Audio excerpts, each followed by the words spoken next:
Guys 2006 ఇయర్లో కొరియాలోని ఫాసిన్ అనే ఒక లేడీ ప్రతిరోజు రాత్రి వాళ్ళ అమ్మకి చెప్పేదంట, రాత్రి నిద్రలో తనని ఎవరో పిలిచినట్టు, తన దగ్గరికి ఎవరో వచ్చినట్టు, తనతో ఎవరో మాట్లాడాలనుకున్నట్టు అలా అనిపిస్తుందని.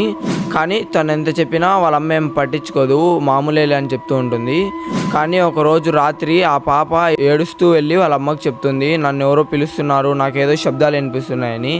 అప్పుడు వాళ్ళ అమ్మ ఒక రిచువల్ ప్లే చేస్తుంది. ఒకసారి ఆ రిచువల్ చేసేటప్పుడు ఏం జరిగిందో ఈ వీడియో క్లిప్ చూడండి.